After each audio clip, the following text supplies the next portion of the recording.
नमस्कार. आकाशवाणी औरंगाबाद केंद्राच्या बातमीपत्रात मी ओंकार माहूरकर आपलं स्वागत करतो. सुरुवातीला ठळक बातम्या.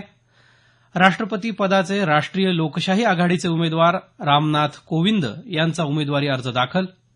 स्मार्ट सिटी योजनेच्या तिसऱ्या टप्प्यात पिंपरी चिंचवड शहराचा समावेश.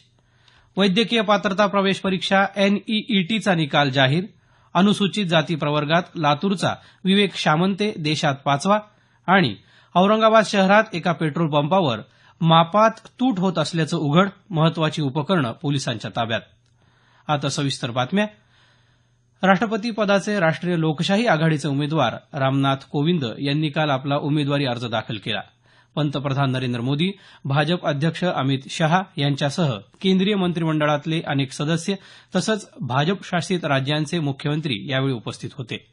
अर्ज सादर केल्यानंतर वार्ताहरांशी बोलताना कोविंद यांनी राष्ट्रपती पद हे लोकशाहीचं सर्वात मोठं पद असून या पदाची प्रतिष्ठा कायम राखण्यासाठी प्रयत्न करणार असल्याचं सांगितलं. केंद्रीय नागरी विकास मंत्रालयानं स्मार्ट सिटी योजनेअंतर्गत तिसऱ्या टप्प्यातल्या 30 शहरांची यादी काल जाहीर केली. यात पिंपरी चिंचवड शहराचा समावेश आहे. या 30 शहरांमध्ये विविध सोयी सुविधा पुरवण्यासाठी या योजनेअंतर्गत 57,393 कोटी रुपये गुंतवणूक करण्यात येणार आहे. आतापर्यंत या योजनेत देशातल्या 90 शहरांची निवड करण्यात आली असून यामध्ये महाराष्ट्रातल्या औरंगाबादसह 11 शहरांचा समावेश करण्यात आला आहे. अटल नागरी पुनर्निर्माण आणि परिवर्तन अमृत योजनेअंतर्गत राज्याला 47 कोटी रुपयांचा प्रोत्साहन निधी प्राप्त झाला आहे.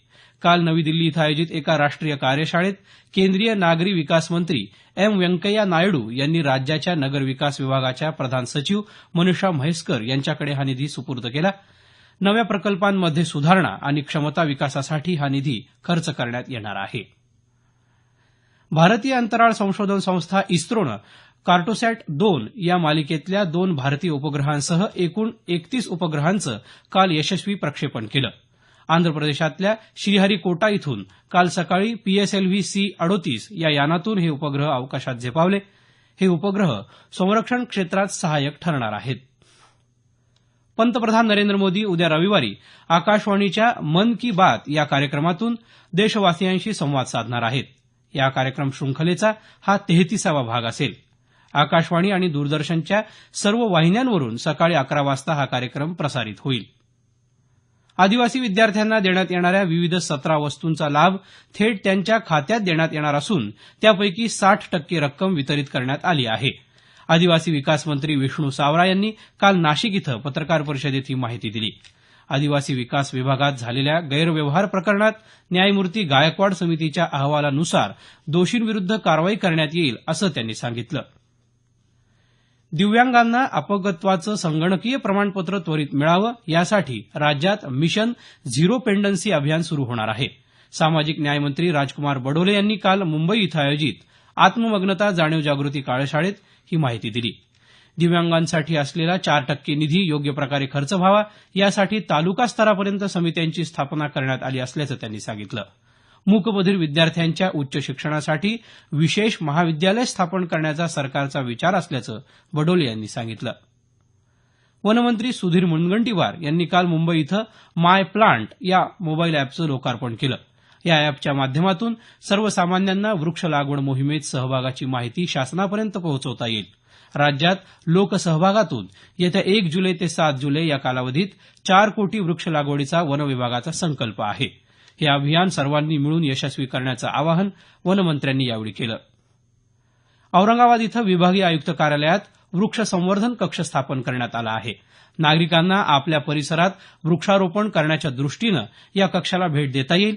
तसंच 1800-233-8171 या मोफत क्रमांकावर संपर्क साधून माहिती घेता येईल. दरम्यान शासनाच्या शतकोटी वृक्ष लागवड मोहिमेत औरंगाबाद विभागासाठी 75 लाख वृक्ष लागवडीचं उद्दिष्ट आहे. नागरिकांनी खासगी पडीक्षेत्र, शेताचे बांध, अंगण, परसबाग, शाळा महाविद्यालय परिसर तसंच मोकळ्या मैदानांवर वृक्ष लागवडीसाठी पुढाकार घ्यावा असं आवाहन विभागीय आयुक्त डॉ. पुरुषोत्तम भापकर यांनी केलं आहे. हे बातमीपत्र आकाशवाणी औरंगाबाद केंद्रावरून प्रसारित केलं जात आहे. आमचं हे बातमीपत्र newsonair.com या संकेतस्थळावरही उपलब्ध आहे. केंद्रीय माध्यमिक शिक्षण मंडळ सीबीएसईनं वैद्यकीय पात्रता प्रवेश परीक्षा एनईईटीचा निकाल काल जाहीर केला. या निकालात पंजाबच्या नवदीप सिंगनं देशात पहिला क्रमांक पटकावला आहे. पुण्याच्या अभिषेक डोगरानं देशातून 5वा तर राज्यातून पहिला क्रमांक पटकावला. लातूरच्या राजर्षी शाहू महाविद्यालयातला विवेक विठ्ठल शामंते हा अनुसूचित जाती प्रवर्गात देशात 5वा तर याच प्रवर्गात याच महाविद्यालयाची विद्यार्थिनी नेहा गोविंद बास्टे हिनं देशभरातून 19वा क्रमांक पटकावला. या परीक्षेसाठी केलेल्या तयारीबाबत विवेक शामंते यानं आमच्या वार्ताहराला अधिक माहिती दिली. इथं कॉलेजचा टाइम टेबल सकाळी 7 ते 6 होता आणि संध्याकाळी पूर्ण आम्ही सेल्फ स्टडी करत होतो आणि इथं प्रशस्त रिडिंग असल्यामुळे इथंच मी अभ्यास करत होतो आणि रात्री पुन्हा 1 वाजता अभ्यास घरी करत होतो आणि इथं कॉलेजमध्ये दर वीकच्या सिलेबसनुसार इथं दर रविवारी एक्झाम होत होत्या. औरंगाबाद शहरातल्या पेट्रोल पंपांच्या तपासणीत एका पेट्रोल पंपावर मापात तूट होत असल्याचं निदर्शनास आलं आहे. ठाणे गुन्हे शाखा, औरंगाबाद गुन्हे शाखा आणि वजन मापे विभागाच्या अधिकाऱ्यांनी केलेल्या संयुक्त तपासणीत लिटरमागे सुमारे 55 ते 75 मिलीलिटर पेट्रोल कमी दिलं जात असल्याचं निदर्शनास आलं आहे. मापात तूट आढळल्यामुळे या पंपावरची महत्वाची उपकरणं पोलिसांनी ताब्यात घेतली आहेत. औरंगाबाद जिल्ह्यातला हुतात्मा जवान संदीप जाधव यांच्या पार्थिव देहावर आज सकाळी सिल्लोड तालुक्यात केळगाव इथं शासकीय इतमामात अंत्यसंस्कार करण्यात येणार आहेत. जम्मू काश्मीरमध्ये पाकिस्तानच्या हल्ल्यात परवा 22 जूनला गुरुवारी संदीप जाधव यांना वीरमरण आलं. परभणी इथं तूर उत्पादक शेतकऱ्यांनी काल दुपारी शहरातील उड्डाणपुलावर रास्ता रोको आंदोलन केलं. शहरात शासनाचं तूर हमीभाव खरेदी केंद्र 10 जून रोजी बंद झालं. मात्र अनेक शेतकऱ्यांकडे तूर खरेदीबाबत टोकन असूनही त्यांची तूर खरेदी करण्यात आली नाही. ही तूर खरेदी केली जावी या मागणीसाठी हे आंदोलन करण्यात आलं. नांदेड जिल्ह्यात काल संध्याकाळी अनेक ठिकाणी पाऊस झाला. नांदेड आणि नायगाव परिसरात दमदार पाऊस झाल्याचं आमच्या वार्ताहरानं कळवलं आहे. जालना जिल्ह्यातही काल अनेक ठिकाणी सुमारे तासभर पाऊस झाला. बीड शहरासह जिल्ह्यातही काल संध्याकाळी पावसाच्या हलक्या सरी कोसळल्या. त्यामुळे वातावरणात गारवा निर्माण झाला होता. या पावसामुळे पिकांना जीवदान मिळाल्यानं शेतकऱ्यांमध्ये समाधानाचं वातावरण आहे. लातूर जिल्ह्याच्या औसा तालुक्यात उजनी इथं काल केंद्रीय माहिती प्रसारण मंत्रालयाच्या वतीनं शासनाच्या विविध कल्याणकारी योजनांच्या जनजागृतीसाठी विशेष प्रचार अभियान राबवण्यात आलं. विविध विभागाच्या अधिकाऱ्यांनी उपस्थितांना शासकीय योजनांची सविस्तर माहिती दिली. राज्याच्या महसूल विभागाच्या वतीनं यावेळी महाराजस्व अभियान राबवून विविध दाखल्यांचं वाटप करण्यात आलं. लातूर शहराला 24 तास पाणीपुरवठा करण्यासाठी कटिबद्ध असल्याचं लातूरचे महापौर सुरेश पवार यांनी म्हटलं आहे. अमृत योजनेअंतर्गत शहरात गांधी चौक ते कन्हेरी चौक या दरम्यान नूतन जलवाहिनीच्या कामाचं उद्घाटन महापौरांच्या हस्ते झालं. त्यावेळी ते बोलत होते. सुमारे 2 किलोमीटर लांबीच्या या जलवाहिनीचं काम महिनाभरात पूर्ण होईल असं पवार यांनी सांगितलं. ऑस्ट्रेलियन खुल्या बॅडमिंटन स्पर्धेत भारतीय बॅडमिंटनपटू किदंबी श्रीकांत उपांत्य फेरीत पोहोचला आहे. काल झालेल्या उपांत्यपूर्व सामन्यात श्रीकांतनं भारताच्याच बी साई प्रणीतचा 25-23, 21-17 असा पराभव केला.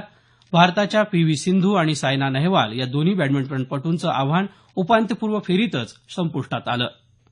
शेवटी पुन्हा काही ठळक बातम्या. राष्ट्रपती पदाचे राष्ट्रीय लोकशाही आघाडीचे उमेदवार रामनाथ कोविंद यांचा उमेदवारी अर्ज दाखल.